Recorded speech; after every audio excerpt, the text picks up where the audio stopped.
Hi, welcome to my presentation. My presentation tonight is on the article published by the following authors from the University of Arizona. The article is titled "Instability in a coiled-coil signaling helix is conserved for signal transduction in soluble guanylyl cyclase." I would assume many of you are unfamiliar with soluble guanylyl cyclase. Soluble guanylyl cyclase, also known as SGC, plays a vital role within the cardiovascular system, most notably in vasodilation. Vasodilation is a relaxation of the blood vessels within our body to maintain our blood pressure. Within the scientific community, SGC's structure, function, and regulation are poorly characterized. What we do know is that mutations within SGC are directly related to cardiovascular disease. We also know that SGC is a heterodimeric heme protein approximately 150,000 Daltons in size with an alpha-beta subunit. The alpha-beta subunit isolated in this experiment was found in Medusa sexta, which is a type of moth, also referred to as the hawk moth. The use of the hawk moth's SGC protein allowed for the synthesis of a truncated version at the C-terminus. This truncated version did not have the catalytic domain, but retained the heme group. The use of the hawk moth's SGC protein allowed for the synthesis of a truncated version at the C-terminus. This truncated version did not have the catalytic domain, but retained the heme group. The authors term this MSSGCNT. MSSGCNT can be produced in large quantities unlike the full-length SGC, and it also provides a model for the domain arrangement as well as demonstrating linked equilibria and localizing of stimulator compounds. A portion of this protein, referred to as the coiled coil, characteristically contains a 7-residue repeating unit which guides the assembly and stabilization of the amphipathic alpha helices. The side chains of these helices are found in the interior of the coiled coil. These coiled coils are very popular within biological systems. They consist of two right-handed alpha helices wrapping around each other to form a stable left-handed superhelical arrangement. This arrangement can be seen later in Figure 3. The authors then presented the results. SGC coiled sequences are highly conserved within various species, up to 25. The alpha helix 1 and beta helix 1 are 46% identical, 70% similar, and 70% identical and 85% similar, respectively. Both helices have their terminals flanked by conserved proline residues. The two findings I previously discussed were the major driving force for the author's hypothesis that the coiled coil domain is key in the signal transduction during the nitric oxide binding. Another important result is that the modeling of the coiled coil structure was finally achieved. Through bioinformatics, there were some ultimately surprising things found. One example is that several of the proteins that are normally found within the hydrophobic interior were replaced with charged amino acids. As we've discussed in class, that doesn't really check out too much. An example of such an amino acid replacement occurs on beta subunit 1, 353 of the hawk moth's soluble guanylyl cyclase, where normally a hydrophobic residue is replaced by glutamate or an aspartate.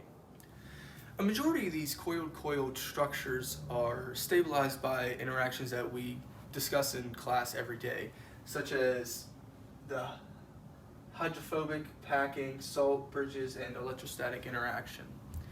In Figure 2, we can see that the authors displayed these interactions on both Homo sapiens and Medusa sexta alignments using arrows. The salt bridges are characterized by the diagonal blue lines, while the predicted hydrophobic interactions, or packing, are designated by the dotted black lines.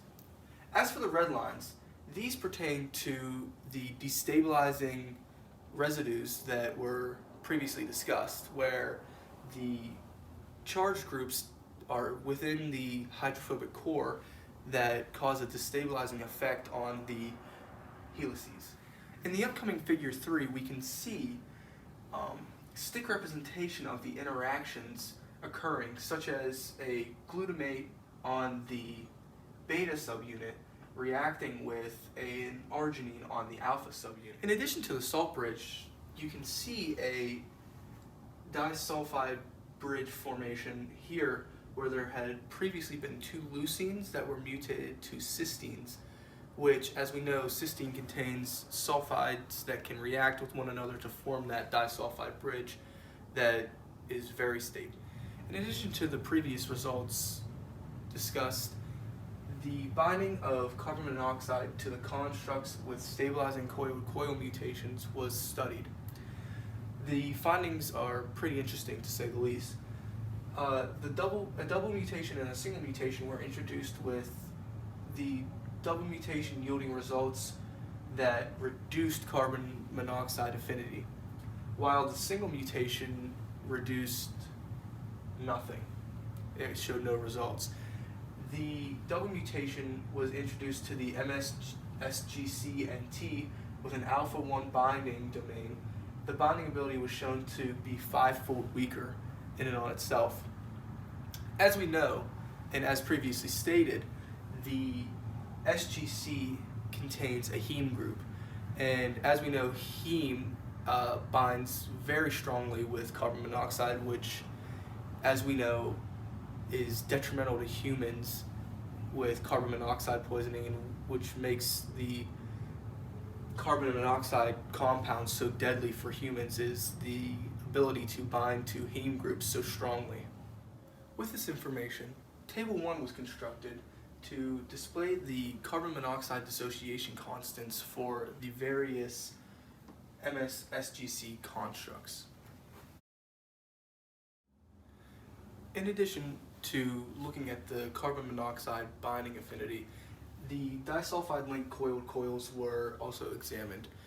With the mutations that were introduced with cysteine shown in the previous slide on figure 3, it was seen that the affinity for both carbon monoxide and other stimulators were reduced in the presence of the disulfide linkages. The affinity for carbon monoxide was the most significant loss in affinity of all the compounds. In response to these findings, a carbon monoxide saturation curve was created in the presence of other stimulators.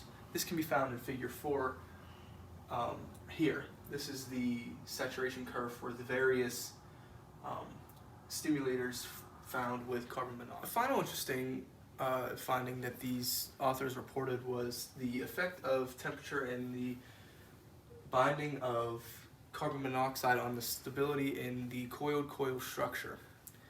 The authors subjected the coiled-coil structure to various temperatures and used circular dichroism to monitor the denaturing process.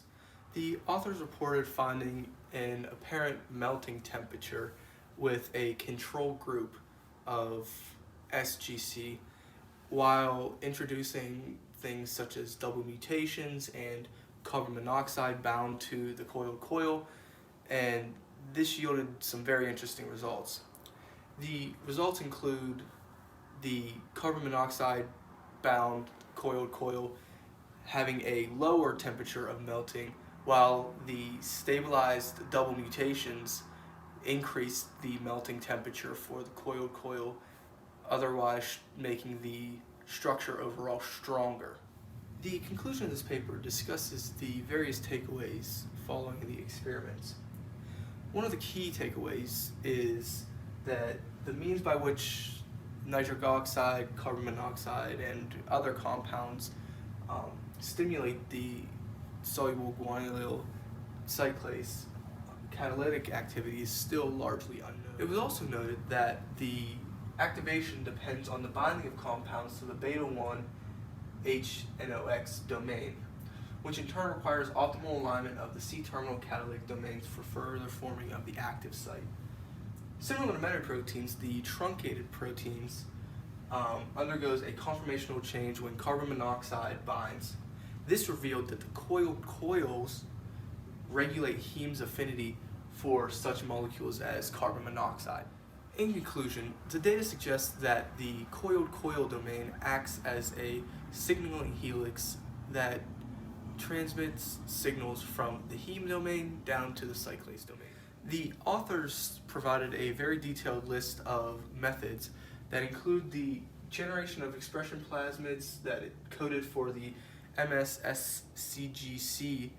constructs, as well as the mutations that occur within them. The SGC constructs were purified from E. coli and Rosetta cells in which the plasmids were implanted in. The authors also noted that they determined the carbon monoxide dissociation constants by injecting carbon monoxide into a buffer containing the protein in a certain concentration. As previously stated, the circular dichroism was used to measure the different denaturing effects of different temperatures on the coiled-coil structure. In addition, the modeling of MSSGC coiled-coil sequence was modeled onto a crystal structure of a different protein, GIT1. This all was compared to a rat SGC sequence. Thank you for joining me in my presentation.